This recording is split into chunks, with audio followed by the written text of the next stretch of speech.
কয়েকটা দুর্গাপুজোর প্যান্ডেলে যাব, হাঁটতে হাঁটতে নিজের পাড়া দিয়ে শুরু করেছি। তো চারিপাশে আলো টালো বসে গেছে আর সামনে পুজোর প্যান্ডেল দেখতে পাচ্ছি। তো হেঁটে হেঁটেই আর আজকে কয়েকটা দুটো তিনটে ঠাকুর দেখব একাই, তো আপনাদেরকে দেখাচ্ছি, চলুন দেখা যাক।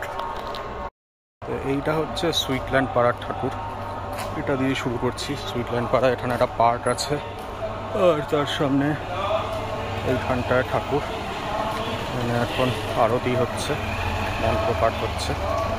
একটু কাছ থেকে দেখাই, এই হলো মায়ের প্রতিমা।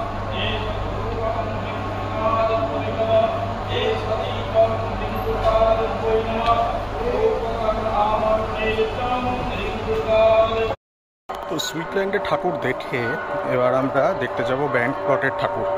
তো দেখা যাক ব্যান্ড প্লটের ঠাকুরটা ব্যান্ড প্লটের কত দূরে করেছে, কারণ হেঁটে হেঁটেই যাচ্ছি, এমনি হাঁটতে কোনো অসুবিধা নেই, কিন্তু কলকাতায় হায়দ্রাবাদের তুলনায় অনেকটাই বেশি গরম, তাই আমার রীতিমতো গরম লাগছে। তো এবার আমি দেখি কত দূর যেতে পারি। ঢাকের বাদ্যি বেজে গেছে, কিন্তু ঢাকের বাদ্যি শোনা যাচ্ছে বেশ রাস্তায়, লাউড স্পিকারও দিয়েছে মনে হয়, মানে এটা ন্যাচারাল সাউন্ডটা না ঢাকের, লাউড স্পিকারে ভেসে আসছে।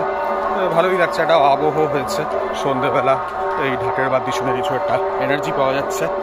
এবার মজাটা হচ্ছে যে এটা কিন্তু আমি সুইটল্যান্ডে আছি, পাশের পড়াটা ব্যান্ড প্লট, কিন্তু এই ঢাকের বাদ্যিটা কিন্তু সুইটল্যান্ডেরও নয়, ব্যান্ড প্লটেরও নয়, এটা আসছে শহীদ নগর মাঠ থেকে। হ্যাঁ, শহীদ নগরে শহীদ স্মৃতিসংঘ ক্লাব, সেখানকার ঢাকের বাদ্যি আপনারা শুনতে পাচ্ছেন। তো আমরা রাস্তা দিয়ে হেঁটে হেঁটে এটুই দেখি, এরপরে আর কি দেখা যায়। আচ্ছা, এবার ঢুকে পড়েছি ব্যান্ড প্লটে। ব্যান্ড প্লটে একটু অন্যরকম আলোকসজ্জা রাস্তায়, আমি সেটা অন্যদিকে ক্যামেরা একটু দেখানোর চেষ্টা করব। তো মোটের ওপর আমি এখনও বুঝতে পারছি না যে প্যান্ডেলটা ঠিক কত দূরে, কতটা হাঁটতে হবে, তবে মনে হয় খুব বেশি না, তো দেখা যাক। এই হলো ব্যান্ড প্লটের আলোকসজ্জা, দুপাশে দু ধরনের বাহারি আলো, একদিকে সাদা বা হলদে আলোর প্রভাবই বেশি আমি দেখতে পাচ্ছি। বাইক বাহিনী চলেছে পুজো দেখতে। এবার এই যে বাইকগুলো চলে যাচ্ছে, আচ্ছা না, এটা সামনে ক্যামেরা করে বলি তাহলে মজাটা। হ্যাঁ, এই যে বাইকগুলো চলে গেল, তো কিছু একটা খাবার খেলে যেরকম একটা আফটার টেস্ট থাকে, এই বাইকগুলোর একটা আফটার স্মেল আছে, মানে বাইকে যারা গেলেন তারা সুন্দর সুগন্ধি লাগিয়েছেন, তো বাইক চলে যাওয়ার পরেও সেই পারফিউমের গন্ধ কিন্তু হাওয়ায় তার রেস থেকে গেছে। তো এগুলোই একটু মজা, মানে এটা হাঁটলে এইগুলোরই রসদ নেওয়া যেতে পারে। তো আমরা আবার চলি, ঠাকুর দেখতে বেরিয়েছি, ঠাকুরেই কনসেন্ট্রেট করা উচিত, তো আবার চলা যাক। তো হ্যাঁ, ব্যান্ড প্লটের পুজোর কাছাকাছি চলে এসেছি। এখানে আবার এই চাইনিজ ল্যান্টার্নের মতো কিছু আলো রাস্তার মধ্যিখানে ঝুলে আছে, মানে অন্যান্য আলোগুলো তো রাস্তার দুপাশে সারিবদ্ধভাবে, এইখানে মাঝ আকাশেই ফানুষের মতো দোদুল্যমান কিছু আলো রয়েছে। তো তাই আমার মনে হচ্ছে প্যান্ডেল হয়তো কাছেই, প্যান্ডেল অনেক লোক আছে, তাদের মুখে আমি ক্যামেরা লাগাতে চাই না, তাই আমি একটু দেখি কীভাবে করা যায় ভিডিওটা। এই হলো ব্যান্ড প্লটের ঠাকুর, ব্যান্ড প্লটের প্রতিমা। এখানে একটা ক্লাবের চাতাল মতো আছে, তার এখানে প্রতিমা রেখে পুজো করা হচ্ছে। হ্যাঁ, তাহলে দ্বিতীয় ঠাকুরটাও দেখা হয়ে গেল, 2 নম্বর। ব্যান্ড প্লটের প্রতিমাটা কিন্তু আমার খুব সুন্দর লাগলো, এক চালার প্রতিমা, ঠাকুরের মুখ খুব সুন্দর, একটা মানে মমতা বা স্নেহের ভাব রয়েছে মুখে। এমনিতে দুর্গার তো আমরা 2 ধরনের রূপ দেখি দুর্গা পূজায়, এক তো উনি শক্তির আবাহন করেন, শক্তির প্রতীক, তো ওই যে শক্তি রূপ, ওই যে একটা তেজ বা রৌদ্ররস যে ফুটে বেরোয়, সেই রূপই আমরা এমনিতে দেখি। কিছু তাছাড়া কিছু প্রতিমায় আমরা এই দুর্গার মমতাময়ী যে রূপ তা খুঁজে পাই, যে একটা কল্যাণ করা মানুষের বা মানুষকে আশীর্বাদ করা, সেই রূপটাও ফুটে ওঠে। এমনিতে দুর্গার যে মানে কাঠামো থেকে তৈরি করে যে প্রতিমা হওয়া, এর 3টে স্তর আছে, যাকে বলা হয় মৃন্ময়ী থেকে চিন্ময়ী। মানে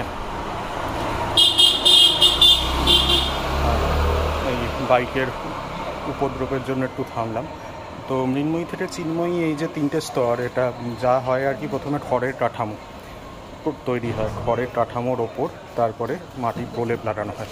তো ওই যে মাটির মূর্তি, তা হলো মায়ের মৃন্ময়ী মূর্তি।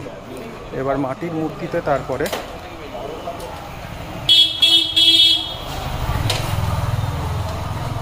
এই বাইকের জন্য মাঝে মাঝে পয়েন্টটা থামাতে হচ্ছে।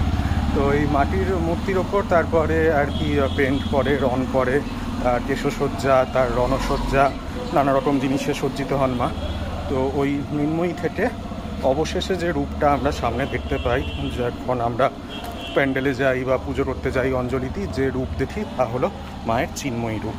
তো মৃন্ময়ী থেকে মা চিন্ময়ী হয়ে ওঠেন, চিন্ময়ী রূপে তিনি আমাদের সামনে দেখা দেন। সেই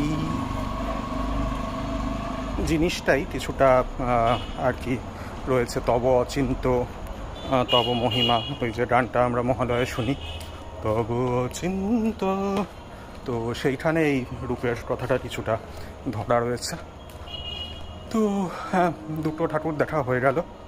এবার ওই শেষ যে শহীদনগর মাঠের পুজো, ওটাই আর কি বড় পুজো আর কি, মানে বড় করে প্যান্ডেল এবং বড় করে মাঠের পুজো, লোকজন অনেক বেশি আসে সেখানে ঠাকুর দেখতে।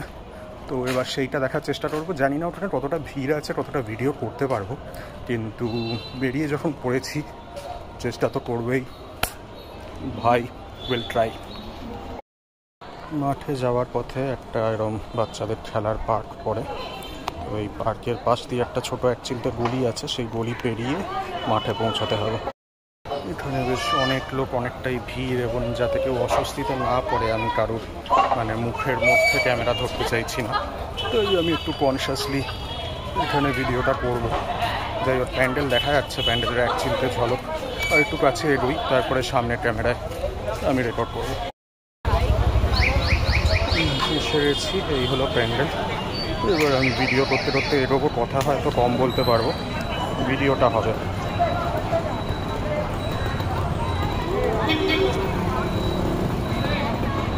হ্যাঁ, সুন্দর হয়েছে। এখানে এই জায়গাটা দেখাই, সুন্দর হয়েছে। একটা আর কি সাবেকি অট্টালিকা বানানোর চেষ্টা হয়েছে। আর মায়ের আর কি এক চালার মধ্যেই রূপ, বেশ সুন্দর, মানে স্বর্ণালী সাজসজ্জা, কারুকাজ।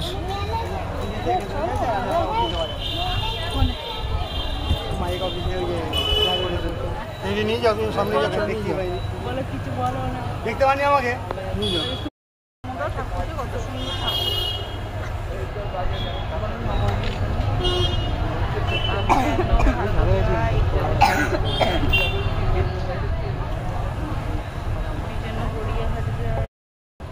হ্যাঁ। তো প্রতিমা দেখলাম আমরা, আমার কিন্তু এখানে এই ঠাকুরের রূপও বেশ ভালো লেগেছে, এবং বিশেষ করে প্যান্ডেলের কারুকাজ সবই ভীষণ সুন্দর।